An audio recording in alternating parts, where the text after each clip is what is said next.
அஸ்ஸலாமு அலைக்கும் வரஹ்மத்துல்லாஹி வபரகாத்துஹு.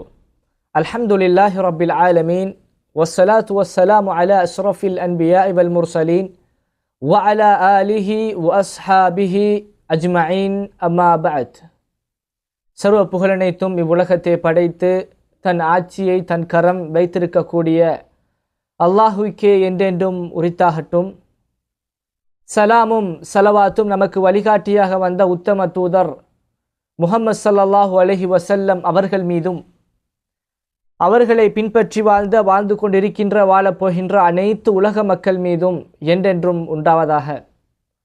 அன்பார்ந்த இஸ்லாமிய சகோதரர்களே, இன்று நாங்கள் உங்கள் முன்னால் ஒரு சில நிமிடங்கள் பேசுவதற்கு எடுத்துக்கொள்ளப்பட்ட தலைப்பு என்னவென்றால், ரமதானும் இறை வணக்கமும் என்ற ஒரு சிறிய தலைப்பின் கீழ் ஒரு சில விடயங்களை உருக்கமான முறையிலே உங்களுடன் பகிர்ந்து விட்டு செல்லலாம் என்று நினைக்கின்றேன்.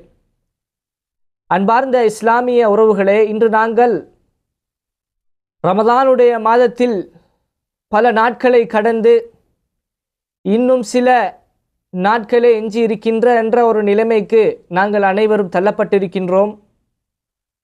அன்பார்ந்த இஸ்லாமிய சகோதரர்களே, ஒரு சிறிய ஹதீஸை இந்த இடத்திலே நான் ஞாபகமூட்டிவிட்டு ஒரு சில விடயங்களை நான் பதிவு செய்யலாம் என்று நினைக்கின்றேன். ரசூலுல்லாஹி ஸல்லல்லாஹு அலைஹி வஸல்லம் அவர்கள் மிம்பரிலே ஏறி 3 நபர்களுக்கு ரசூலுல்லாஹி ஸல்லல்லாஹு அலைஹி வஸல்லம் அவர்கள் சபித்தார்கள். அந்த 3 நபர்களிலே ஒருவர் தான் ரமலானை அடைந்தும் ரமதானுடைய மாதத்தை அடைந்தும் அல்லாஹுடைய மக்ஃபிரத்தை பெறாமல் ரமதானுடைய மாதம் அவனை விட்டு சென்று விட்டால் அந்த மனிதனுக்கு அல்லாஹுடைய சாபம் உண்டாகட்டும் என்று நபி ஸல்லல்லாஹு அலைஹி வஸல்லம் அவர்கள் கூறினார்கள். எனவே அன்பிக்கினிய இஸ்லாமிய சகோதரிகளே, இந்த ரமதானுடைய வாய்ப்பு பேசக்கூடிய எனக்கும் அதை கேட்கக்கூடிய உங்களுக்கும் ஒரு மிகப்பெரிய ஒரு வாய்ப்பாக இருக்கின்றது சகோதரர்களே. ரமதானுக்கு முன்னால் நாங்கள் அனைவரும் ஐவேளை தொழுகையை இமாம் ஜமாத்துடன் தொழாமல் அதை நிறைவேற்றாமல் ஒரு பொடுபோக்கான ஒரு நிலைமையிலே நாங்கள் வாழ்ந்து கொண்டு இருந்தோம். ஆனால் இந்த ரமதானுடைய மாதம் அதை மாற்றி அந்த ஐவேளையை தொழுகையை நாங்கள் தொழுது அந்த இமாம் ஜமாத்துடன் நாங்கள் நிறைவேற்றி அதன் பூரணமான நன்மையை பெற்றுக்கொள்ளக்கூடிய ஒரு மாதமாக இந்த ரமதானுடைய மாதம் இருக்கின்றது சகோதரர்களே. நாங்கள் அனைவரும் கியாமுல் லைல் என்று ஒரு தொழுகையை நாங்கள் தொழுகின்றோம்.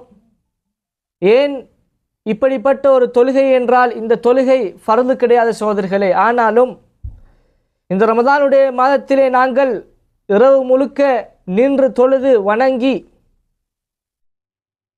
நாங்கள் எதற்கு தயார் செய்கின்றோம் என்றால், ரமதானுடைய இல்லாத காலங்களிலும் நாங்கள் அந்த தொழுகையை நிறைவேற்ற வேண்டும். இன்று நாங்கள் குடும்பத்துடன் சென்று இரா வணக்கத்தை நாங்கள் நிறைவேற்றுகின்றோம், அல்ஹம்துலில்லாஹ்.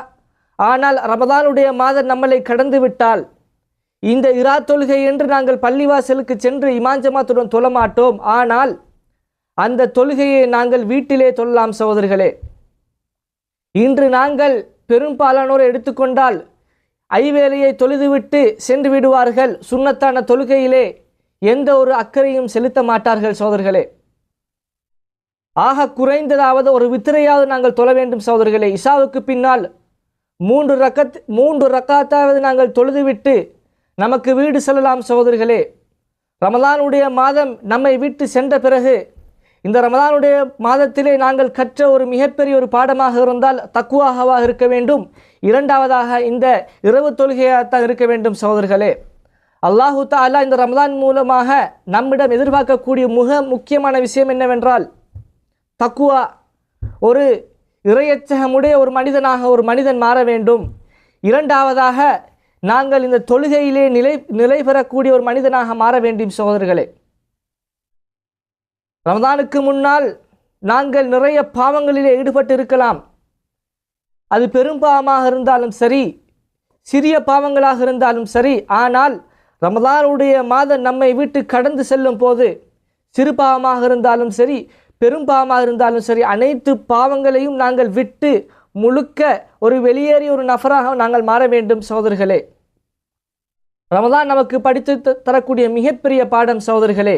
எனவே எஞ்சி இருக்கக்கூடிய ரமதானுடைய நாட்களை நல்ல முறையிலே கழித்து முன்னால் வரக்கூடிய லைலத்துல் கத்ருடைய அந்த புனிதமான அந்த இரவை நாங்கள் அடைந்து அல்லாஹுடைய மக்ஃபிரத்தை பெற்று நாங்கள் அனைவரும் ஜன்னத்துல் ஃபிர்தௌஸ் ஜன்னத்துல் அதன் போன்ற சுவர்க்கங்கள் கிடைப்பதற்கு அல்லாஹு தஆலா எனக்கும் உங்களுக்கும் கிருபை செய்வானாக என்று கூறியவனாக இந்த ஒரு சிறிய உரையிலிருந்து நான் விடைபெறுகிறேன். அஸ்ஸலாமு அலைக்கும் வரஹ்மத்துல்லாஹி வபரகாத்துஹு.